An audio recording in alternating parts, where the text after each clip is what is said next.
caracteriza por la participación de una serie de docentes. Desde ya quiero dejar en claro mi agradecimiento hacia el profesor Zancari, que fue quien me extendió la invitación en un primer momento. Yo tuve la oportunidad de conocer al profesor Zancari en un curso de maestría, y por consiguiente, a su invitación, también tuve el gusto de conocer al profesor Chavarría, que le agradezco que desde el primer momento se puso a disposición para todo lo que fue facilitarme la comunicación con ustedes, para hacer llegar el material, como también para facilitarme lo que ha sido el cronograma, para poder tratar de adecuar lo que va a ser la exposición de hoy a los temas que vienen tratando en esta materia. Teoría del Estado, como ustedes han visto, es una materia considerablemente integradora porque ven aspectos de derecho constitucional, de sociología jurídica, sociología política y demás aspectos de la rama de las ciencias sociales que configura ya un término más macro que es teoría del Estado. En este orden de ideas, la idea principal de lo que hoy sea mi exposición es que sea un diálogo en todo momento, de que tenga algún tipo de crítica, de cuestionamiento, de duda, lo que fuera, por favor, es cuestión de levantar la mano y de conversarlo a los fines de que quede en claro cualquier tipo de duda que pueda llegar a surgir, como cualquier tipo de comentario.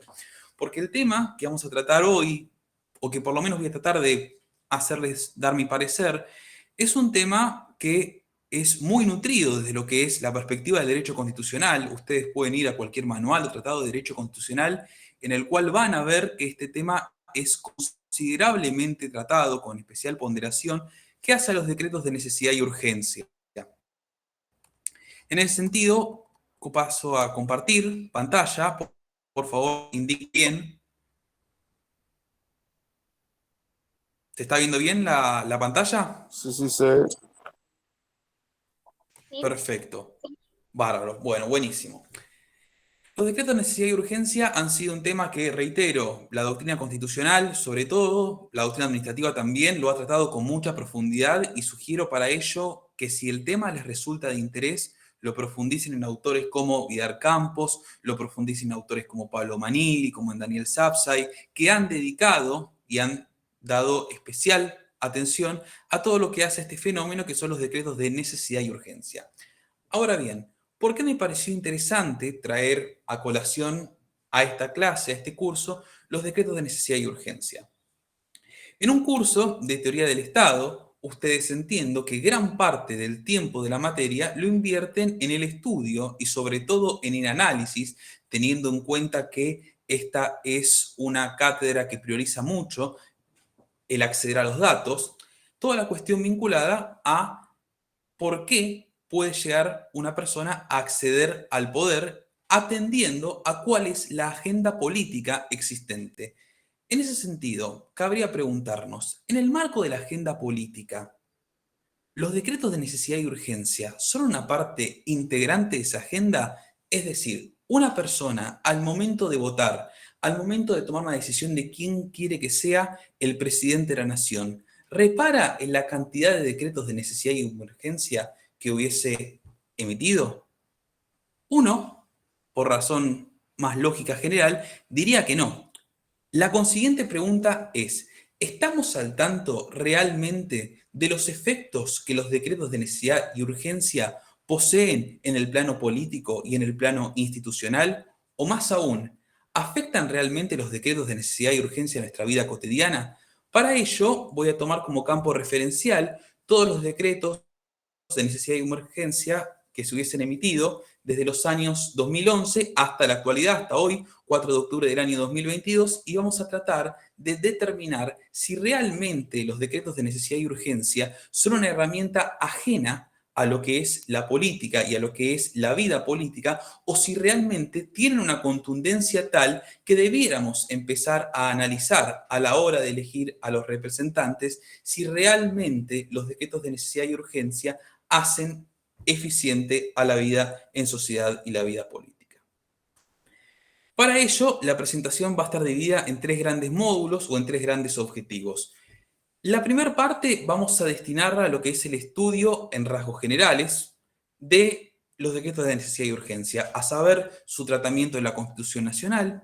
Vamos a repasar la naturaleza de este instituto, el cual tiene una naturaleza que es puesta en cierta controversia, o al menos no hay igualdad de criterio doctrinario respecto a la naturaleza jurídica de este instituto. Y vamos a hacer la siguiente proyección.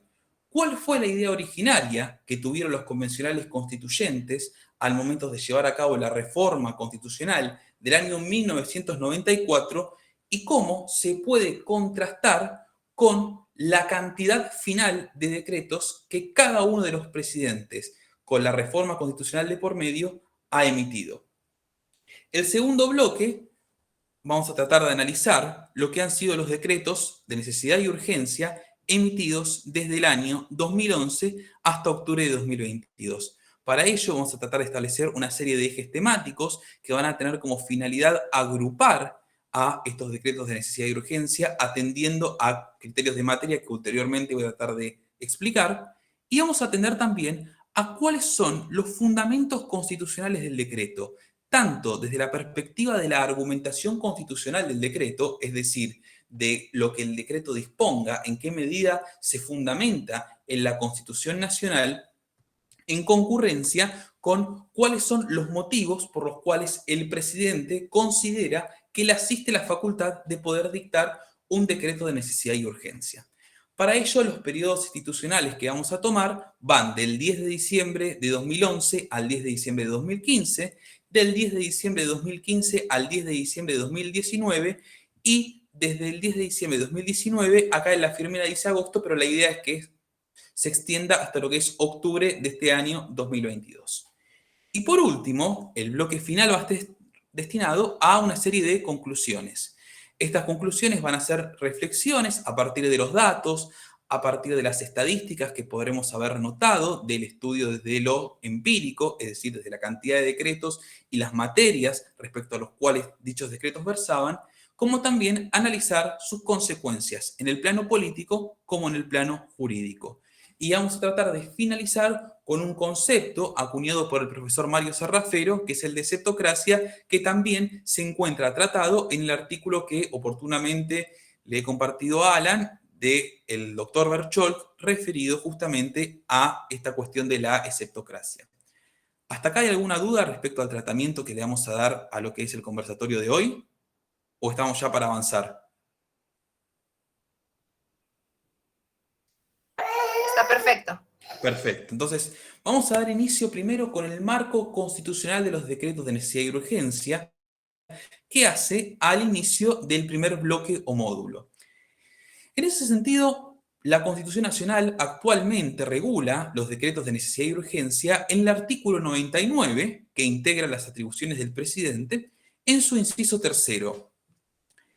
Goza, como ven, de 4 párrafos. El primero, procedo a leer, dice: participa de la formación de las leyes con arreglo a la Constitución, las promulga y las hace publicar. Es decir, el presidente va a participar en una forma limitada. ¿Por qué? Porque de acuerdo con el artículo primero de la Constitución Nacional, que la Argentina haya adoptado la forma republicana de gobierno, en el sentido más inmediato, nos hace pensar en la división de poderes. Es por ello que el primer organismo o el primer poder legitimado para el dictado de una ley es, en el caso argentino, el Congreso Nacional, en lo que refiere a la organización del poder en el tracto nacional. Lógicamente, a nivel provincial serán los congresos o legislaturas provinciales. Pero el presidente de la nación, y retomando la idea del Congreso Nacional, lo que va a hacer es promulgar la ley del Congreso. Ahora bien, el presidente, como ustedes bien saben, y sin querer adentrarme en otro tema que no va a ser objeto de esta charla, bien puede promulgar la norma como bien puede observarla mediante el veto, haciendo algún tipo de modificación en el caso del veto parcial o bien rechazando la norma en el caso del veto total. Partiendo de un esquema más básico o más primitivo, vamos a decir que el presidente, una vez que la ley se encuentra sancionada por ambas cámaras del Congreso, las promulga y luego hace a su publicación. Entonces, su participación es una vez consolidado el texto que hace a la ley. Tanto es así que el artículo 99, inciso tercero, en su segundo párrafo, dice que en ningún caso, e incluso añade algo que es dirimente, bajo pena de nulidad absoluta e insaneable, puede el Poder Ejecutivo emitir disposiciones de carácter legislativo. Dicho de otra manera, toda vez que el presidente ocupe el rol de legislador, la regla general constitucional es que dicha norma, por más que sea el presidente, es nula, de nulidad absoluta e insaneable. ¿Qué quiere decir esto? Si nosotros tomamos este mismo contenido, pero por el Congreso, e incluso habiendo el presidente decretado esto con anterioridad, lo que dicte el Congreso va a ser lo válido. ¿Por qué? Porque justamente es lo que la Constitución manifiesta, lo que la Constitución quiere, que sea el Congreso el que dé lugar a este dictado de la norma, no así el Poder Ejecutivo. Sin perjuicio de esto, continúa el párrafo tercero, que es el que más nos interesa para analizar los decretos de necesidad y urgencia, diciendo que solamente cuando circunstancias excepcionales hicieran imposible seguir los trámites ordinarios previstos por esta Constitución para la sanción de las leyes y no se trate de normas que regulen materia penal, tributaria, electoral o el régimen de los partidos políticos, podrá dictar decretos por razones de necesidad y urgencia, los que serán decididos en acuerdo general de ministros que deberán refrendarlos conjuntamente con el jefe de gabinete de ministros. El párrafo tercero es muy rico en cuanto a contenido. Vamos a tratar de desmenuzarlo y entender cuáles son los alcances constitucionales que habilitan al presidente a dictar esta disposición de carácter legislativo. Es decir, este fin que el párrafo segundo no quiere tiene su excepción en el párrafo tercero. Primero, hay un límite de carácter formal, que es cuando las circunstancias excepcionales hicieran imposible seguir los trámites ordinarios previstos por esta Constitución para la sanción de las leyes. Dicho, la regla general es la ley. La ley esencialmente va a ser sancionada en los momentos en los cuales el Congreso se encuentre sesionando en lo que se denomina sesiones ordinarias, que van desde el 1 de marzo hasta el 10 de diciembre, sin perjuicio también de que en estos trámites ordinarios podríamos hacer una tangente y establecer como posibilidad una sesión extraordinaria que permita dar lugar al dictado de esta ley. Este es el primer límite, el límite formal. Hay otro límite, que es el límite material, que es sobre qué materias no podría versar nunca la regulación del Poder Ejecutivo Nacional, a saber, materia penal, tributaria, electoral o régimen de los partidos políticos. Desde una perspectiva de introducción al derecho o de teoría general del derecho, diríamos que el presidente no podría regular en todas estas materias que hacen al derecho público, sin perjuicio de que cada una de estas materias veda la posibilidad de que el presidente legisle por algún tipo de circunstancia particular de lo que pretende defender. A ustedes, en este curso de teoría del Estado, lo que presumo más interés les generará es por qué el presidente no podría regular en materia electoral o materia de régimen de los partidos políticos, lo cual está lógicamente anexado a evitar que el presidente evite el deterioro del funcionamiento democrático. Sacando estas materias, el presidente puede dictar decretos por razones de necesidad y urgencia. Uno de los grandes teóricos del derecho de este último tiempo fue Robert Alexy. Y Robert Alexy señala la existencia de las normas constitucionales como normas máximamente programáticas.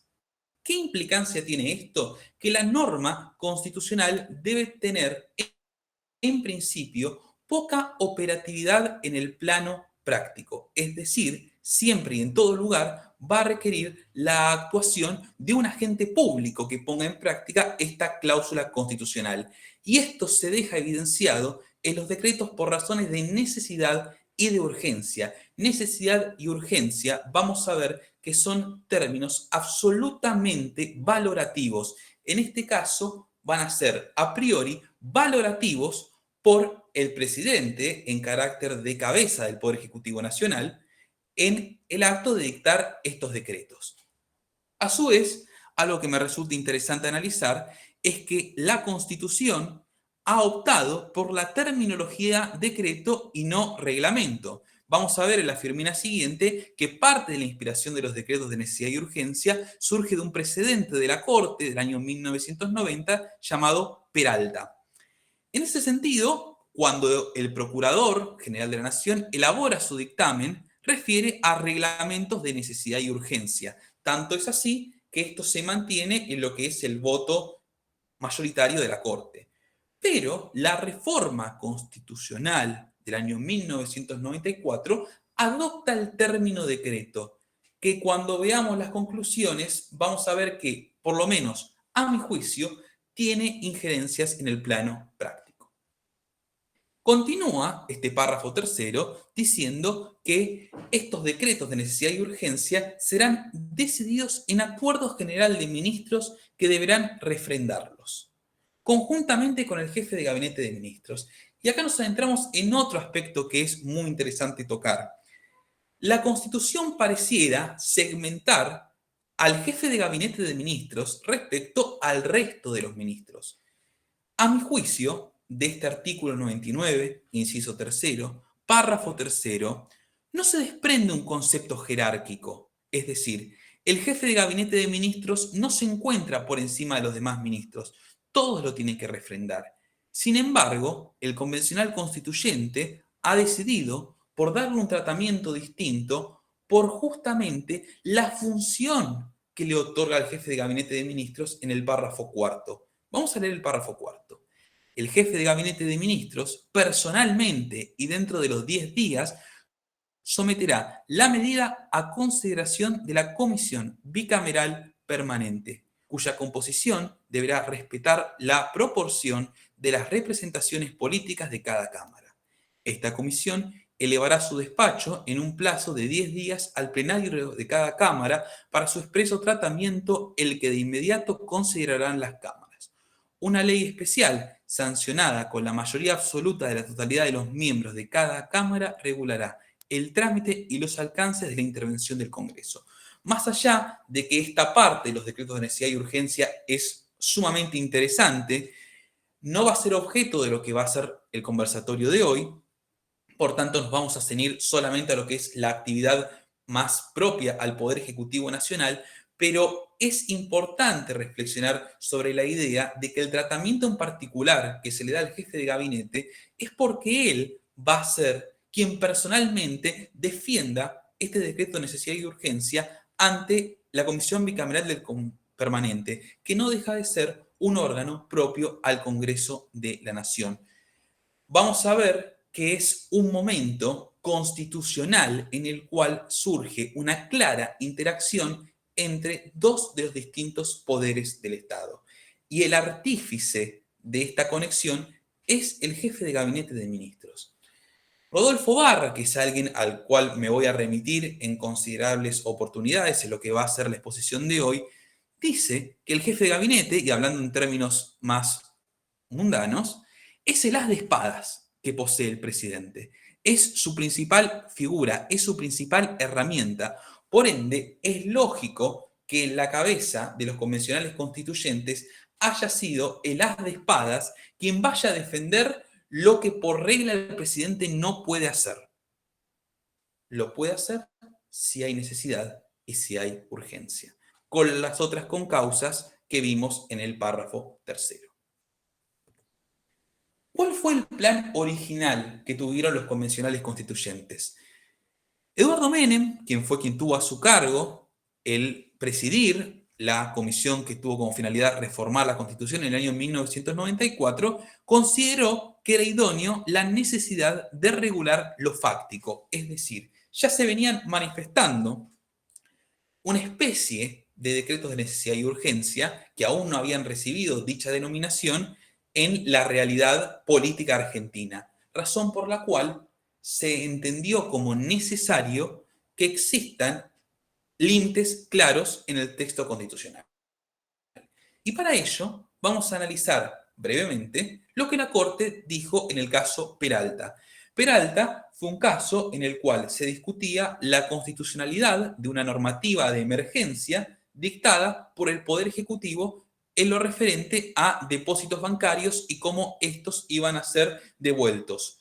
se había dispuesto que por razones de emergencia económica serían devueltos en bonos y sujetos a determinados plazos. El dictamen del procurador es el que refiere específicamente a reglamentos de necesidad y urgencia. Y esto produce un cambio de cosmovisión en la limitación de los derechos individuales. Haciendo un pequeño paréntesis y para hablar un poco de lo que ha sido la doctrina del precedente en la Corte en materia de derechos individuales. En un primer momento, la Corte entendió que los derechos individuales, con arreglo del artículo 14, solamente iban a poder ser limitados mediante las leyes que reglamenten su ejercicio en aras del interés público. Dicho de otra manera, conforme a la redacción originaria del artículo 14, que sigue vigente, se habla de leyes, por ende, el único legitimado para limitar los derechos individuales en aras del interés público sería el Congreso de la Nación. En ese orden de ideas, también la Corte, en fallos como Plaza de Toros o en fallos como Saladeristas de Barracas, había sentado ya cuáles iban a ser las materias sobre las cuales iban a poder versar estas limitaciones, que esencialmente eran tres: seguridad pública, salubridad pública y moralidad pública. Con el paso de los años, la Corte fue modificando este criterio, a saber, en fallos como Ercolano con Lanteri, en Ávico con De la Pesa o en Cine Callao, donde el cambio se produce desde la materia sobre la cual iba a poder versar la limitación de derechos individuales. En Ercolano con Lanteri y en Ávico con De la Pesa pasan a ser derechos de carácter económico, y en Cine Callao la libertad de contratar. Pero lo sustancioso que hace el caso Peralta es cambiar el aspecto subjetivo. ¿En qué sentido? En cuál es el sujeto limitado, o mejor dicho, cuál es el sujeto capaz de poder limitar los derechos individuales en aras del interés público. Y con el caso Peralta se faculta al Poder Ejecutivo Nacional a poder limitar estos derechos individuales en aras del interés público, cosa que hasta ese momento la doctrina constitucional e interpretativa de la Corte había reservado para el Congreso. Continuando con lo que han sido las opiniones de los convencionales constituyentes, Rodolfo Barra, en un conversatorio que está en YouTube y al cual les sugiero acudir, que tiene con el profesor Zancari, el profesor Zancari le hace una pregunta sobre el caso Peralta y consiguientemente aclara que para él necesidad y urgencia son dos conceptos que apelan a lo psicológico. Y el doctor Barra no solamente coincide en el postulado que realiza el profesor Zancari, sino que lo profundiza y dice que necesidad y urgencia son dos conceptos que apelan a lo político. Entonces, desde el punto de vista del análisis de lo que son los decretos de necesidad y urgencia, nos encontramos con la idea de decreto, que nos hace pensar en norma general, pero tiene la necesidad y la urgencia que lo modifican. Es una norma jurídica que va a estar condicionada por dos conceptos políticos y que, como vimos anteriormente, son contenidos políticos esencialmente valorativos. Y a su vez, la idea de lo político no refiere solamente a lo subjetivo, es decir, a que es un político quien tiene a su cargo determinar la necesidad y urgencia, sino que la necesidad y la urgencia son dos conceptos que se desprenden de lo que pasa en la polis, de lo que pasa en la sociedad. Por eso lo político. Otros convencionales constituyentes, como Ortiz Pellegrini y Alberto García Lema, señalaban que lo bueno que traían los decretos de necesidad y urgencia y su regulación era la articulación de los poderes del Estado. ¿Por qué? Retomemos cómo quedó configurado la regulación de los decretos de necesidad y urgencia en el artículo 99, inciso tercero. Primero se refiere en el párrafo tercero, que es el que más nos interesa, a que va a ser el presidente quien tenga a su cargo el dictado. El presidente, a su vez que tiene a su cargo el dictado, va a tener que acudir a sus ministros, quienes van a tener que acordar y refrendar ese decreto conjuntamente con el jefe de gabinete de ministros. El jefe de gabinete de ministros después lo va a defender frente a la Comisión Bicameral Permanente. Es decir, ya existe acá una primera interacción entre el representante delegado del Poder Ejecutivo Nacional. Si bien es cierto que el Poder Ejecutivo Nacional es unipersonal, va el as de espadas del presidente a defender lo que el presidente dispone en carácter legislativo en ese decreto frente a un órgano del Congreso. Este órgano del Congreso elabora un dictamen elevado ulteriormente a ambas cámaras y éstas se pronuncian sobre el decreto. Pero hay algo más, que es la actuación del Poder Judicial, que hasta ahora no lo hemos mencionado. La Constitución Nacional, por su espíritu, y sobre todo, en el caso de la Corte Suprema de Justicia de la Nación, le otorga a la Corte el ejercicio del control de constitucionalidad, el cual también con la reforma de 1994 se ve maximizado. ¿Por qué? Por el artículo 75, inciso 22, que incorpora tratados internacionales y les otorga la jerarquía constitucional. Sobre todo a partir de sentencias de la Corte Interamericana de Derechos Humanos, se hace presente una nueva obligación en cabeza de todos los órganos del Estado, pero esencialmente del Poder Judicial, que es efectuar el control de convencionalidad. Dicho de otra manera, el Poder Judicial, quien originariamente tenía la última interpretación de la Constitución en ejercicio del control de constitucionalidad, también tiene el control de convencionalidad. ¿Cómo afecta a los decretos de necesidad y urgencia? Que en caso que exista algún tipo de impugnación por un particular del contenido del decreto de necesidad y urgencia, el test que va a tener que hacer el Poder Judicial y en última instancia la Corte es el test de constitucionalidad, pero también el de convencionalidad. Por ende, se ve que el decreto de necesidad y urgencia no es un fenómeno que se agota en el ejercicio de la facultad legislativa o parte del ejercicio de la facultad legislativa del presidente, sino que es transversal a los distintos poderes del Estado. ¿Qué resultados han arrojado los decretos de necesidad y urgencia? Bueno, acá nos encontramos con la cantidad de decretos de necesidad y urgencia que han sido emitidos desde el año 1994.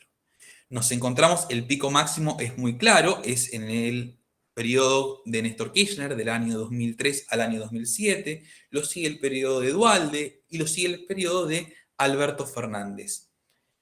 Si bien es cierto que podemos ubicar entre los años 2002 al año 2007 como un periodo de gran crisis institucional y crisis económica, y sin perjuicio de que cada decreto de necesidad y urgencia responde a un determinado momento histórico y a una determinada medida, si tomamos desde el año 2007 en adelante, podemos detectar un considerable orden creciente de los decretos de necesidad y urgencia. Nuestro objeto de análisis a partir de la siguiente firmina va a ser desde este momento hasta este momento, es decir, desde el segundo mandato de Cristina Fernández de Kirchner, pasando por el gobierno de Mauricio Macri y lo que ha sido hasta ahora el gobierno de Alberto Fernández. Hasta ahora, ¿hay algún tipo de consulta, algún tipo de duda?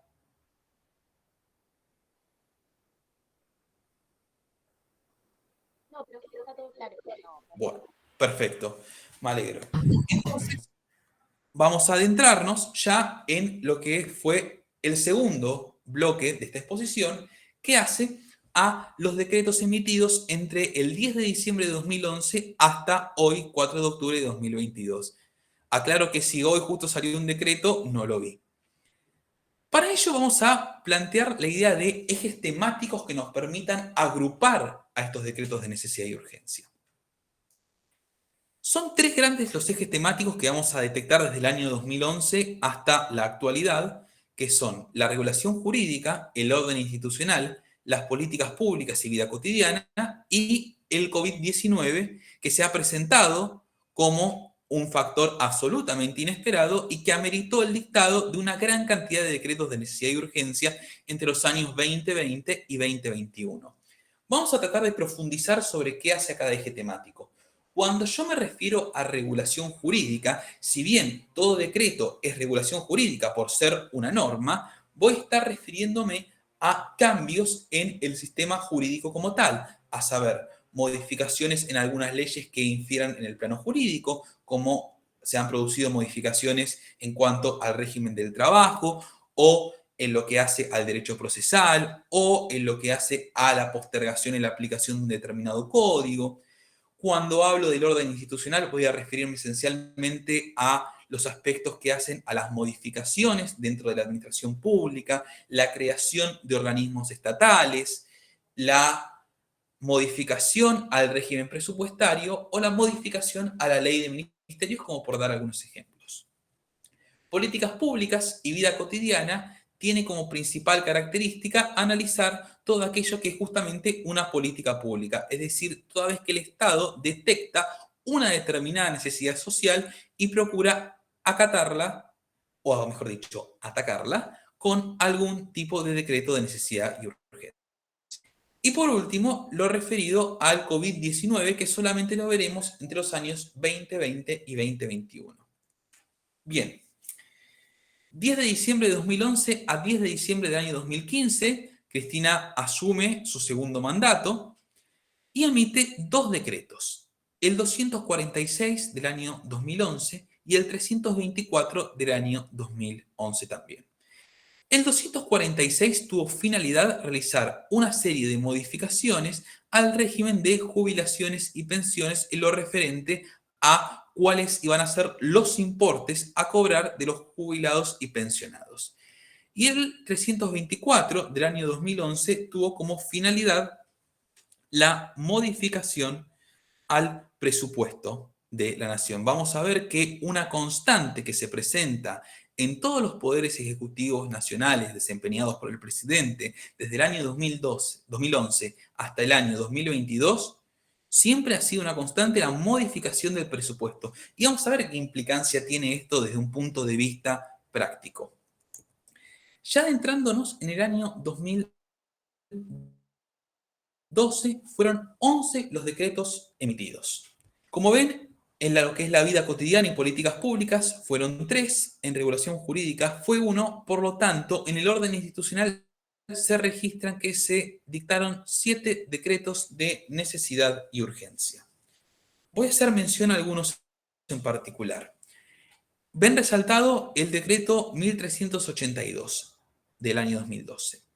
Este decreto creó la Agencia de Bienes del Estado, cuya finalidad, bajo la órbita del Ministerio del Jefe de Gabinete de Ministros, iba a tener como finalidad regular aquellos bienes inmuebles dominio del Estado, sea público o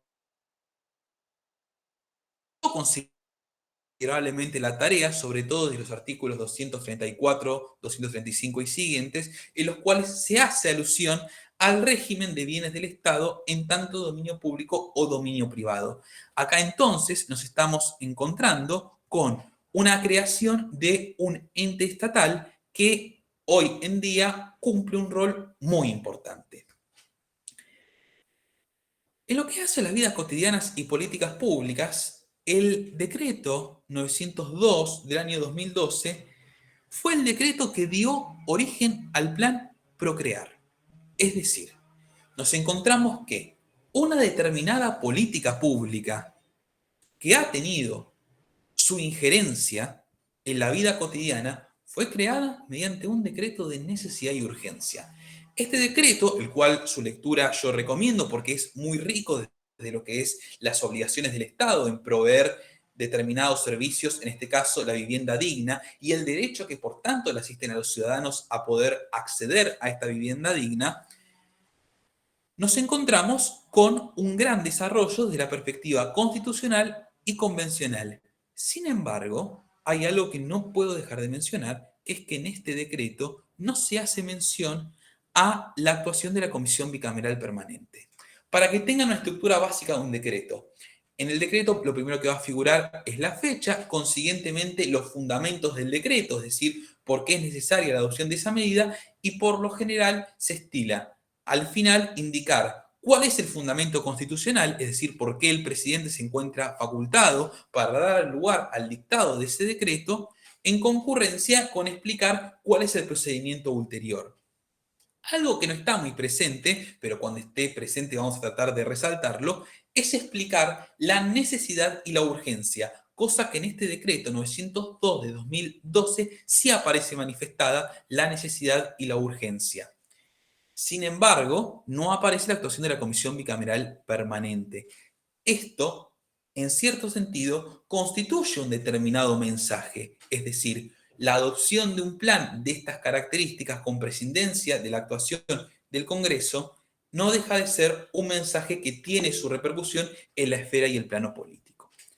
Por último, lo que ha sido regulación jurídica, este fue el único decreto que se emitió de regulación jurídica en todo lo que fueron los 4 años del segundo mandato de Cristina Fernández de Kirchner, tuvo como finalidad modificar el régimen de inscripción para los hijos menores de edad que fuesen fruto de un matrimonio igualitario.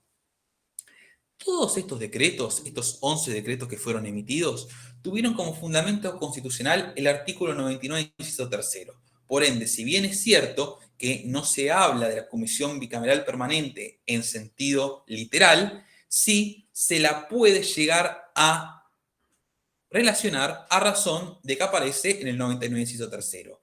Pero el objeto central del 99, inciso tercero es el párrafo 3, es decir, en qué circunstancias le asiste al presidente poder dictar disposiciones de carácter legislativo.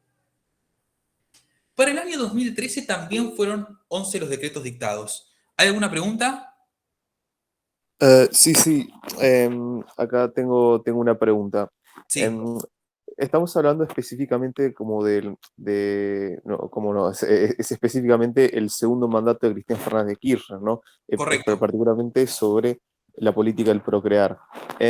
Pero anteriormente hubo otras políticas sociales, ¿no? No se hicieron por decreto de necesidad de urgencia, como por ejemplo la asignación universal por hijo, tal vez.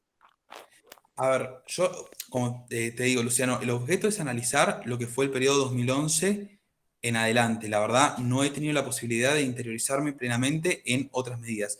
Que no lo dudo, no lo dudo en que quizás otras medidas hayan sido decretadas de esta manera. Aún así, estoy tratando de no añadirle contenido valorativo a lo que ha sido la medida. Es decir, mala o no, buena o no, lo que estoy tratando de exponer es esta idea de que buena, mala, ha sido por un decreto de necesidad y urgencia.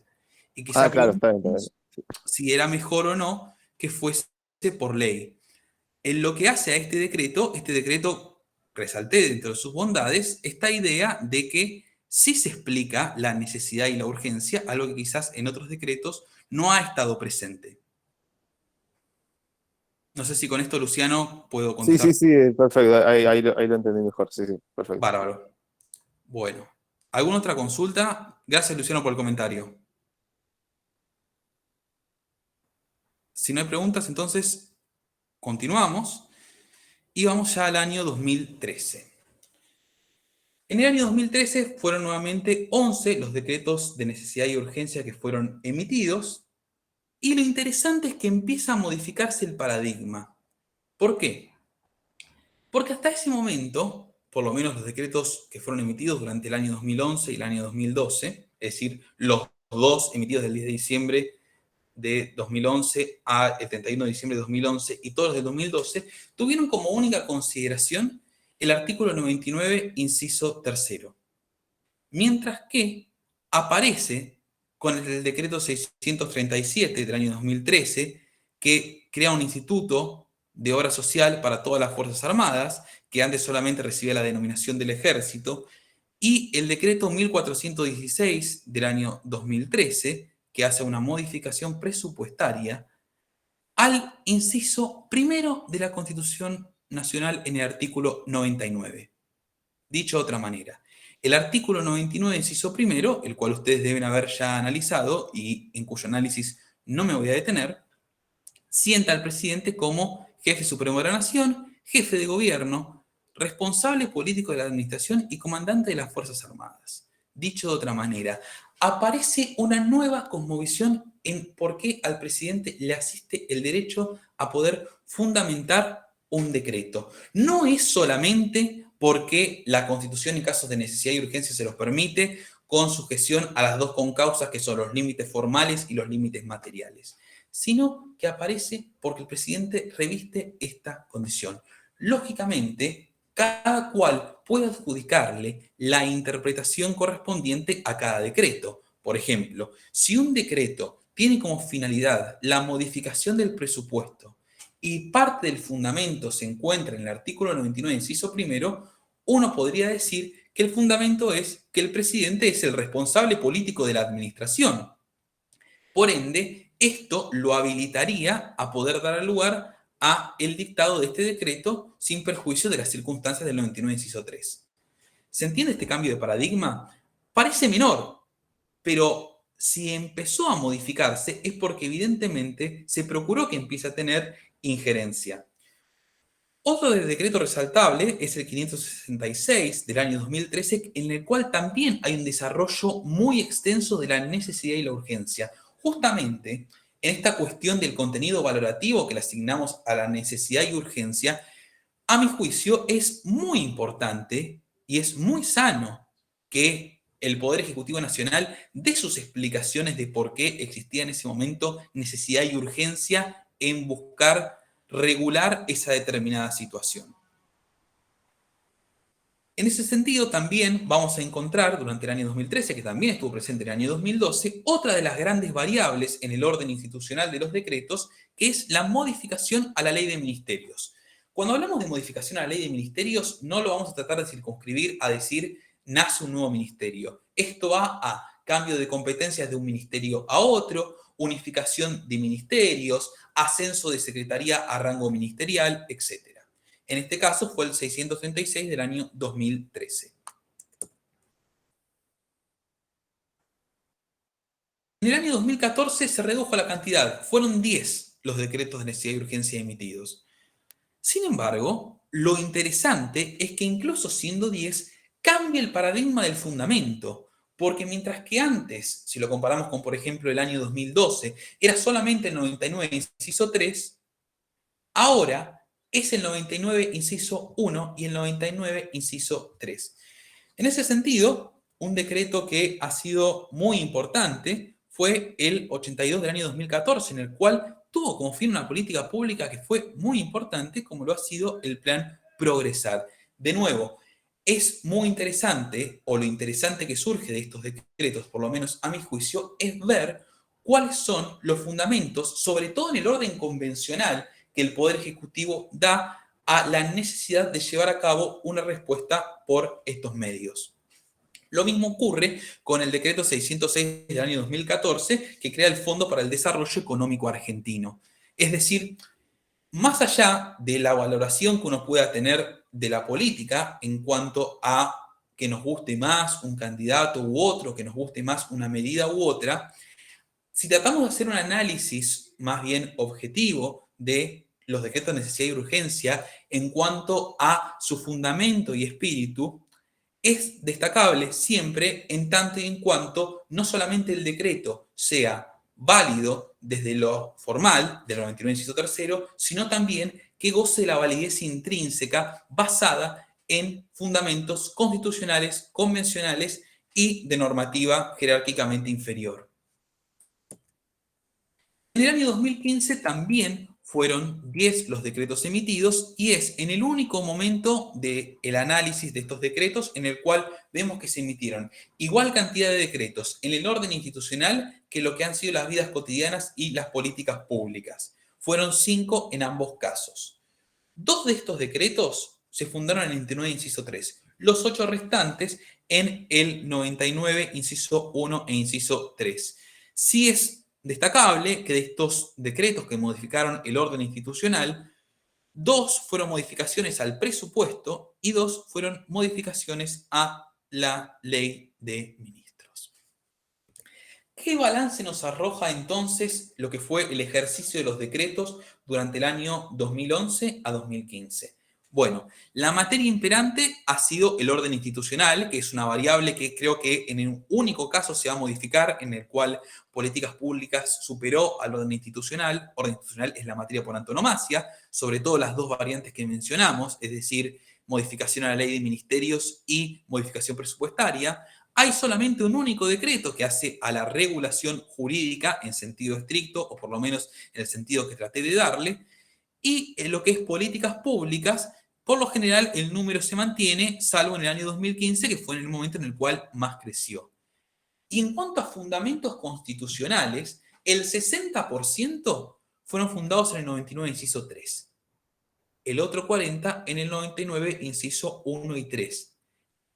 Pero si vamos al último tiempo, vemos que esto se empezó a modificar, es decir, eran más los fundados en el 99, inciso 1 y 3, que solamente en el 3.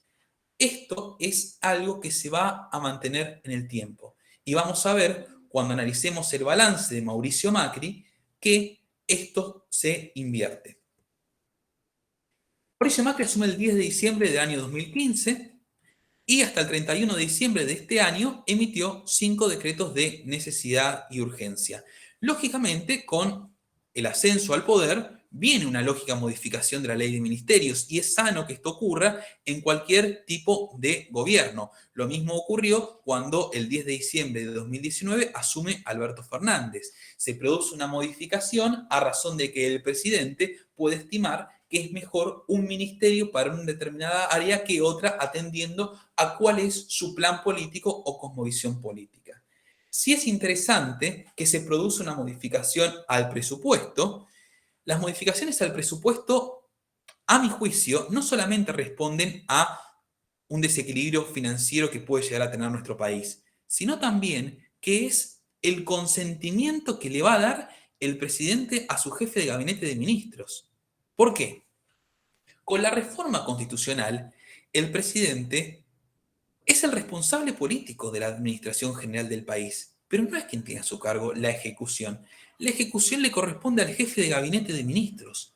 Por lo tanto, es lógico que el presidente quiera salvaguardar a su as de espadas hasta el último momento. Dicho de otra manera, es lógico que el presidente, en ejercicio de esta facultad, intente beneficiar a su jefe de gabinete de ministros con más herramientas del punto de vista presupuestario.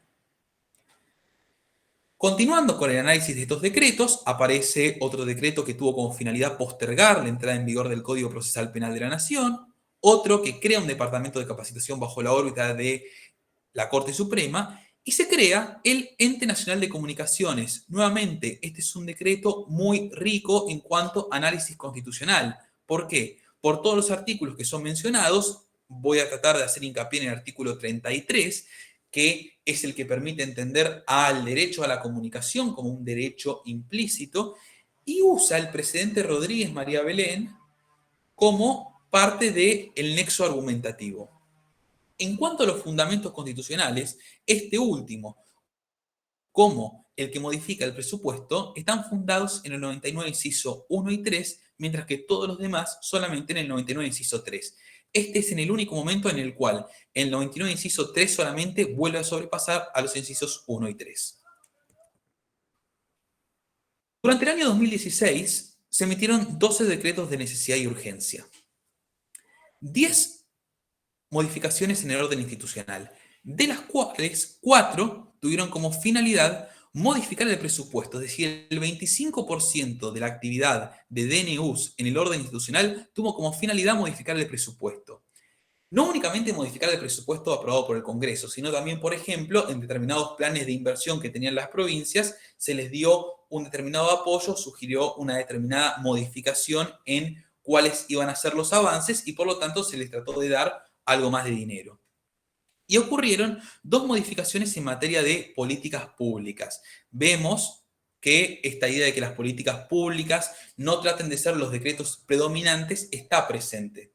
Es decir, ya lo tenía Cristina y Macri lo continuó, lo cual a mi juicio es en principio acertado. Siempre entiendo que por mandato constitucional es mejor que sea mediante una ley sin perjuicio de la bondad que puede llegar a tener un determinado decreto que contemple una política pública. Que eso vamos a tratar de analizarlo al final, vinculado a la idea de medios y fines. La mitad de estos decretos fueron fundados en el artículo 99, inciso 1 y 3, sobre todo lo que fueron las modificaciones presupuestarias. Durante el año 2017 creció la cantidad de decretos emitidos, fueron 17 los decretos emitidos. 9 modificaciones en el orden institucional, de los cuales 3 fueron modificaciones a la ley de ministerios, en tanto competencias de los ministerios, y 2 modificaciones al presupuesto. En el ámbito jurídico aparece un decreto, que es el decreto 54 del año 2017, que modifica la ley de riesgos del trabajo. ¿Cómo la va a modificar? Porque mediante este decreto se previó un reclamo administrativo previo a la judicialización del conflicto. Esto claramente tiene una injerencia en el ámbito del derecho laboral y quienes se dedican esencialmente a litigar en el foro laboral. Y 4 regulaciones fueron en políticas públicas. Sin embargo, lo interesante acá es ver que todos estos decretos tuvieron como fundamento el artículo 99 en su inciso primero y en su inciso tercero. Durante el año 2018 se reduce la cantidad de decretos comparándolo con el año 2017.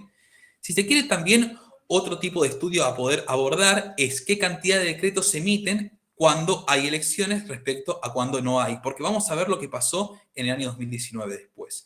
Pero en el año 2018 se emite el decreto 157 que hace al ámbito jurídico. Hay 8 modificaciones en el orden institucional, 4 a la ley de ministerios y 2 a la de presupuesto y 4 regulaciones en materia de políticas públicas. Las regulaciones en políticas públicas, en este momento no se creó ningún tipo de plan. Lo que ocurrió mayormente fue modificar planes vigentes, como por ejemplo se actualizaron los índices del progresar o demás tipo de medidas de esas características. No se innovó, por así decirlo. Y los fundamentos constitucionales fueron nuevamente el artículo 99, inciso 1 e inciso 3. Año 2019, 23 decretos emitidos.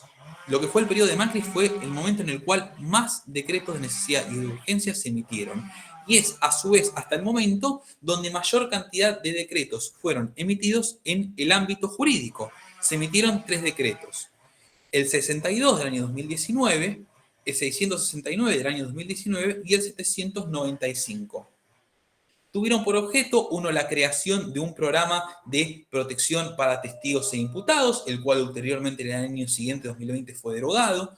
Otro decreto creó un tipo de acción tendiente a la recuperación de la propiedad y nuevamente se reguló en materia laboral mediante el 62 del año 2019. En el orden institucional fueron 14, 3 modificaron el presupuesto y 2 en particular a la deuda pública. Y existieron 6 regulaciones en políticas públicas, de nuevo de carácter modificador. Todos los decretos de necesidad y urgencia en este momento fueron fundados en el 99, inciso 1 e inciso 3. ¿A qué balance llegamos? Bueno, la mayor cantidad se encuentra nuevamente en el orden institucional. Se mantiene esta proporción que también lo vimos en relación al gobierno anterior vinculado a las políticas públicas, si bien es cierto que capaz existieron modificaciones en cuanto a cuál fue el contenido de dichos decretos, pero lo interesante, para mí por lo menos, es que el 87% de los decretos son fundados en el artículo 99, inciso 1 e inciso 3, y solo un 13% en el 99, inciso 3. Ya les adelanto que con el gobierno de Alberto Fernández, todos los decretos fueron fundados en el artículo 99, inciso 1 e inciso 3. Y esto para mí es un cambio de cosmovisión, al menos desde la argumentación constitucional de los decretos de necesidad y urgencia. Alberto Fernández asume el 10 de diciembre del año 2019 y emite nuevamente 5 decretos de necesidad y urgencia, de los cuales destacamos 2, el que modifica el presupuesto y el que modifica la ley de ministerios. Durante el año 2020 aparece la pandemia, la situación sanitaria. 25 de los 76 decretos emitidos fueron tendientes a regular la situación sanitaria. Ahora, hay que hacer una aclaración sobre esto. De estos 25 decretos, la enorme mayoría han sido prórrogas a decretos originarios. A saber, el decreto que determina el aislamiento preventivo y obligatorio fue renovado mediante decreto de necesidad y urgencia en varias ocasiones. Y a razón de la pandemia, también surgen muchas políticas públicas, las cuales también fueron prorrogadas en el tiempo a los fines de poder tratar de contrastar todos los problemas que generaba la situación sanitaria. Y es más, de hecho, si tenemos en cuenta que la situación sanitaria se extendió durante todo el año, era lógico que se siga haciendo mediante decretos de necesidad y urgencia. Ahora bien, lo llamativo, parecía a priori, es que fueron más de políticas públicas que los vinculados a la situación sanitaria. Esto desde lo cuantitativo, no desde lo cualitativo, nuevamente reitero. Pero sin lugar a dudas, todas las miradas del año 2020 se centraron en un decreto en particular, o por lo menos a mí me interesó traer a colación este decreto en particular, que es el decreto 690 del año 2020. El 690 del año 2020 es el decreto de necesidad y urgencia que determinó que la Internet y que la telefonía móvil eran servicios públicos. Y por revestir la condición de servicios públicos, quien iba a tener a cargo su prestación originaria era el Estado, excepto que el Estado prevea un régimen de licencias. Esto generó una gran controversia en el mundo jurídico porque el servicio público es algo que, desde la perspectiva del derecho administrativo, es esencialmente determinado por la ley, sin perjuicio de que a razón de la pandemia, el decreto, por más que uno esté de acuerdo o no con su contenido, dio sus motivos y dio sus razones, sobre todo atendiendo a que los organismos internacionales de derechos humanos habían determinado que, sobre todo para los chicos, tanto es así que el decreto se basa esencialmente en la Declaración de los Derechos de los Niños, Niñas y Adolescentes, atendieron a que por la falta de posibilidad de poder educarse en forma presencial, era necesario que el Estado garantice las medidas para que la educación continuase siendo de calidad. Por ende, cada cual puede adoptar en base a su ideología o su pensamiento jurídico, que no necesariamente tiene que ir de la mano con su ideología, si fue o no acertada esta medida en cuanto a proporción de medios afines. ¿Cuáles son las dos reflexiones que tomo? Que hasta este momento, de lo que vimos hasta ahora, ningún decreto tuvo como finalidad determinar que algo era un servicio público y por otro lado, en concurrencia de que existe un muy particular tratamiento a una fuente del derecho al cual le dimos rango jerárquicamente constitucional, que es la Declaración de los Derechos de los Niños, Niñas y Adolescentes. En el orden institucional se dictaron 15 decretos de necesidad y urgencia, y nuevamente reitero, todos ellos fundados en el artículo 99, inciso 1 e inciso 3. Durante el año 2021 fueron 41 los decretos de necesidad y urgencia emitidos, 12 fueron de políticas públicas, 15 del orden institucional y 14 vinculados a la situación sanitaria, entre los cuales, por ejemplo, se menciona todo lo referente a el plan de vacunación, por ejemplo, el plan de vacunación de los niños. Hay algo que me olvidé de mencionar vinculado a un decreto que refiere a las políticas públicas, que siempre por decreto se ha determinado determinadas exenciones de cargas a los establecimientos educativos de carácter privado. Esto es algo que se ha mantenido sorprendentemente desde el año 2011 en adelante, o por lo menos lo que yo leí de 2011 en adelante, siempre ha salido por decreto de necesidad y urgencia. Es llamativo esto, porque si todos los gobiernos con signo político distinto o incluso del mismo signo político, pero que capaz gozan de determinadas discrepancias o diferencias o matices, lo consideran importante, lo sugerente sería que alguno tome la palabra y diga que esto directamente lo trate el Congreso y que se modifique. Nuevamente, todos estos decretos fueron fundados en el artículo 99, inciso 1 y 3. Hasta llegar hoy en día, que fueron 15 los decretos, todos emitidos en el orden institucional. Quizás el más relevante fue aquel que dio nacimiento a lo que usualmente denominamos como superministro, es decir, que se dio lugar a la agrupación de una serie de ministerios y que hasta ahora ha sido el decreto de necesidad y urgencia más relevante que encontramos desde el punto de vista del orden institucional, siendo todos estos decretos fundados en el artículo 99, inciso 1 y 3. ¿Qué balance tenemos? Bueno, lo que ha imperado no es claro.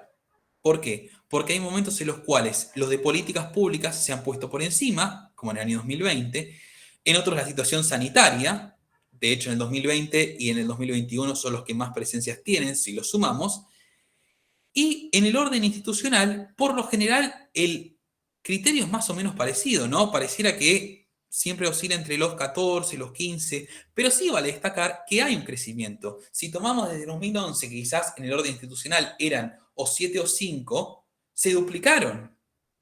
Cada cual, lógicamente, igual no puede dejar de atender a que necesidad y urgencia son contenido político y por lo tanto valorativo del agente político, en este caso del Poder Ejecutivo Nacional. Por ende, es lógico que el Poder Ejecutivo Nacional haya valorado en cada momento, de acuerdo a sus circunstancias, si era necesario o no el dictado de ese decreto.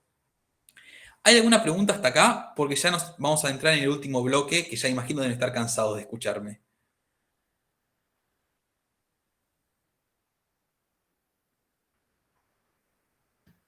No, profe, Doc. Perfecto. Pasamos ya a analizar ahora la última parte. ¿Qué relevancia tienen los DNU en el plano jurídico? Primero, una relevancia de lo que es la función administrativa. ¿Y qué opción tienen los particulares frente al decreto? Nuevamente, en el caso Peralta, el dictamen del procurador habla de reglamento de necesidad y urgencia, que en cierto sentido engloba un concepto distinto a la idea de decreto. ¿Por qué? Porque cuando hablamos de un reglamento en derecho administrativo, esencialmente puede ser y debe ser impugnado por la vía administrativa, es decir, la reclamación es primero ante la administración y luego ante los jueces. Con un decreto de necesidad y urgencia, por más que hay doctrina dividida, por ejemplo, el doctor Fernando Comaguira considera que un decreto de necesidad y urgencia es un acto administrativo y por ende puede ser objeto del procedimiento administrativo, gran parte de la doctrina constitucional se ha inclinado a rechazar esto y que la única vía posible sería el conflicto judicial. Por ende, ya nos encontramos que el particular frente al decreto, para querer impugnarlo, necesariamente tiene que acudir a un juez, con todo lo que eso implica. Segundo aspecto, ¿influye la poca cantidad de decretos de necesidad y urgencia en materia jurídica? A ver, si tenemos en cuenta que se modificaron cuestiones vinculadas al régimen laboral, al régimen de discapacidad, teniendo en cuenta que también uno de los decretos más llamativos del año 2020 tuvo como finalidad la previsión de despedir, eso en que muchos de los despidos derivasen, o mejor dicho, fuesen encapsulados en la idea de que fue por mutuo acuerdo, lógicamente tiene una injerencia en el plano jurídico muy importante. Ni hablar del 690-2020, es muy interesante, por lo menos desde lo académico, y a mi juicio es muy interesante analizar el 690-2020. Hay una gran cantidad de artículos de doctrina que se escribieron al respecto, los cuales sugiero leer de todos los autores, porque la gracia es tener todos los puntos de vista.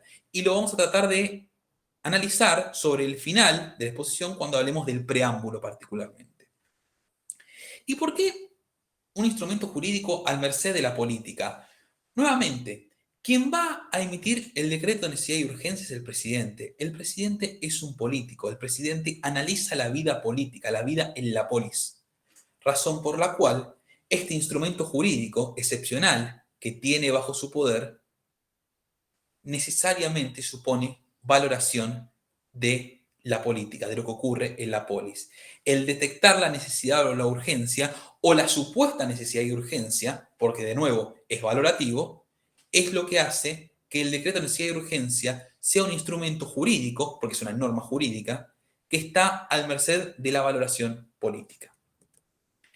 ¿Qué consecuencias tienen los decretos en el plano político? Bueno, ante todo, lo que dijimos anteriormente, el jefe de gabinete de ministros tiene una enorme relevancia en lo que hace a los decretos de necesidad y urgencia. Del punto de vista constitucional literal, el 99, inciso tercero, párrafos 3 y 4, hacen del jefe de gabinete de ministros el artífice de la defensa de los intereses del presidente en ese decreto, en concurrencia con la primera articulación que surge de los decretos entre distintos poderes.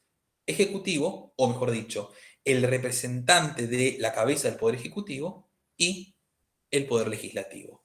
Y a su vez, como vimos, se lo ve enormemente desde las modificaciones al presupuesto que el jefe de gabinete de ministros tiene a su cargo su custodia.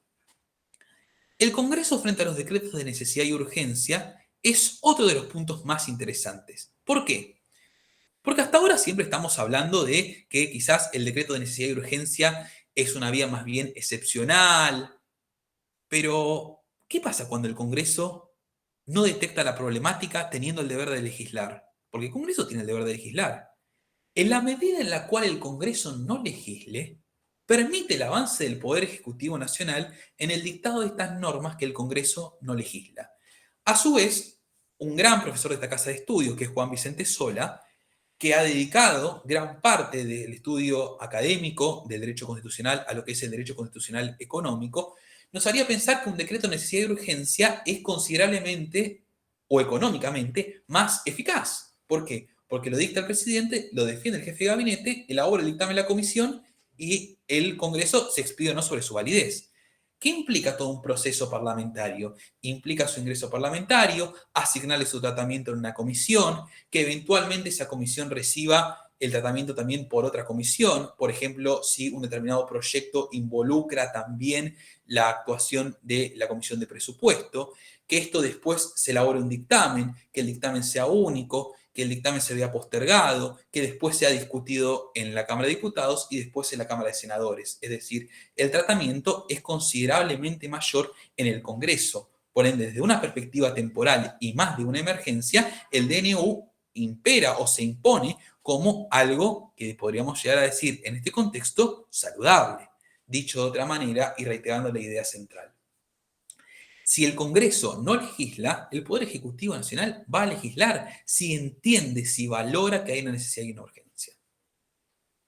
¿Qué implicancias hay entre el Poder Judicial y los decretos de necesidad y urgencia? Y retomo la idea del principio. El Poder Judicial es quien tiene la última palabra en lo referente a la constitucionalidad o la inconstitucionalidad de las normas, inclusive los decretos de necesidad y urgencia. Pero hay algo más. Dentro de lo que es el funcionamiento del Poder Judicial y de que como la Corte es quien tiene la última palabra en materia de interpretación constitucional, bien puede ocurrir que un decreto llegue en un tiempo quizás prolongado a la Corte, si nace desde un reclamo en particular. En este caso, si llega en un tiempo prolongado, por cualquiera que fuese el motivo que fuese, bien pudo haber ocurrido que cambiaron las autoridades de la Corte o que cambiaron las autoridades gubernamentales y por ende quizás la valoración que se haga de la necesidad y urgencia de ese momento no va a ser la misma que si fuese en forma más inmediata, sin perjuicio de las reglas de competencia originaria de la Corte.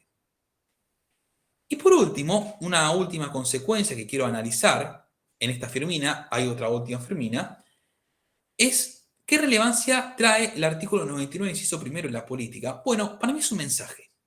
Para mí que se haya modificado de que sea solamente la atribución del 99, inciso tercero, es decir, en qué circunstancias puede el presidente dictar un decreto de necesidad y urgencia, que se haya añadido el artículo 99, inciso primero, es un mensaje.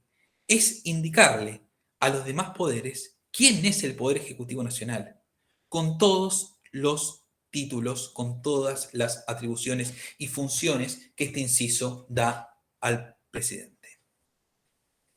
Por último, y ya para cerrar, 4 ideas que espero que si les interesan sigan indagando, que es primero hasta qué punto la democracia se ve afectada. ¿Por qué? Voy a citar a Carlos Santiago Nino, que ha sido uno de los principales exponentes de la idea de la democracia deliberativa, la constitución deliberativa y la representación democrática. Una cosa, a mi juicio, es la representación electoral y otra cosa es la representación democrática.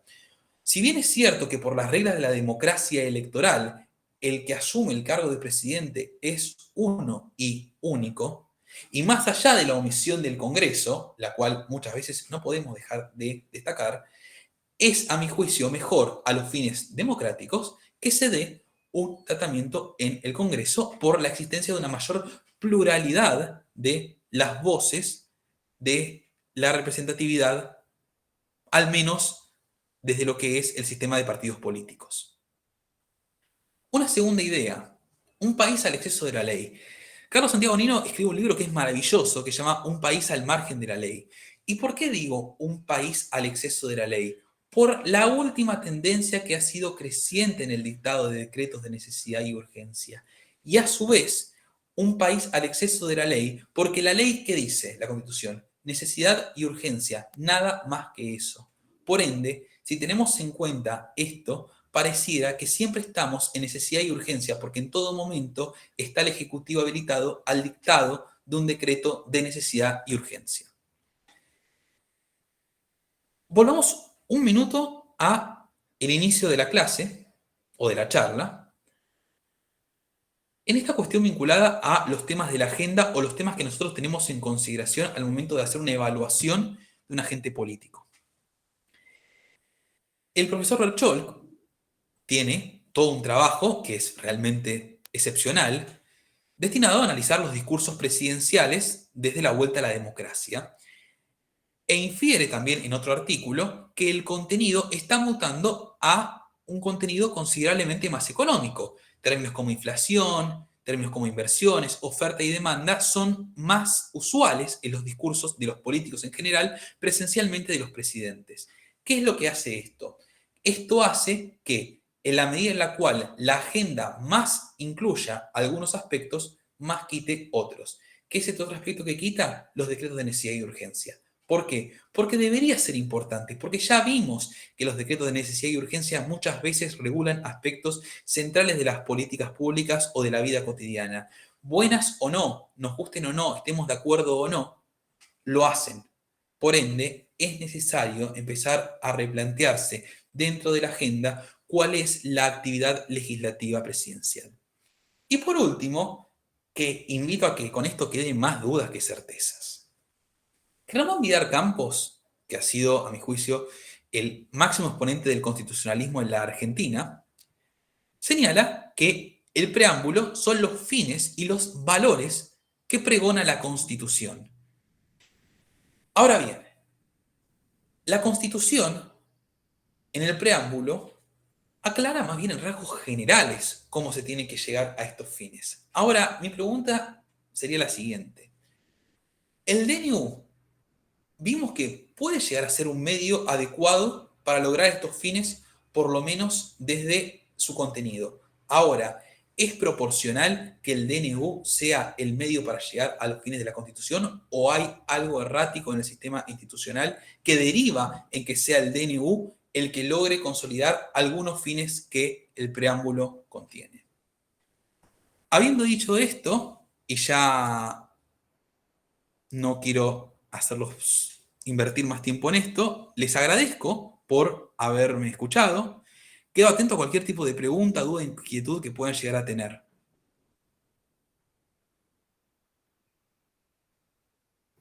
Muchas gracias por la clase. Una Bueno. consulta administrativa nada más. ¿La presentación es posible que la tengamos? Sí, después se las comparto. Ah, perfecto, gracias. Sí, Nicolás. ¿Qué tal, profe? Una consulta. Sí. En cuanto a los límites materiales, usted hace relación más que nada a cómo los otros poderes interfieren en los DNU, tanto el legislativo como el judicial, porque no me quedó del todo claro eso, sí los límites formales, pero no en cuanto a los materiales. ¿En qué sentido, Nicolás? O sea, yo cuando me refería a límites materiales, quizás no me di a entender bien, hacía alusión a las materias que pueden ser objeto de los DNU.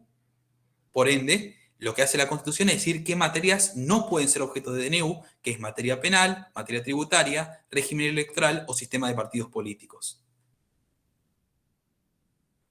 No sé a qué apuntás, Nicolás, en particular con Claro, no, porque en un momento como que dijo que hay unos límites materiales y unos límites formales. Sí. Los límites formales hacen a la imposibilidad del Congreso a llevar a cabo el procedimiento establecido por la Constitución. Ese es el límite formal. Y el otro es el límite material, en cuanto al contenido del decreto de necesidad y urgencia. Y después, en lo referente a la articulación con los demás poderes, lo que podemos decir que surge es un sistema más bien de control entre lo que es el decreto, que luego es controlado primeramente por el Congreso, pero que la última palabra la tiene siempre el Poder Judicial. No sé si, Nicolás, con esto respondo a tu pregunta o... Bárbaro. Bueno, si no hay más consultas, ya por mí está finalizada la reunión y les agradezco nuevamente por su tiempo y su participación. Muchísimas gracias, profe. Impecable lo suyo. Bueno, muchas gracias. Que tengan buen día. Hasta luego. Gracias. Buen día, señor. Muchas gracias, buen día. Chao, hasta luego.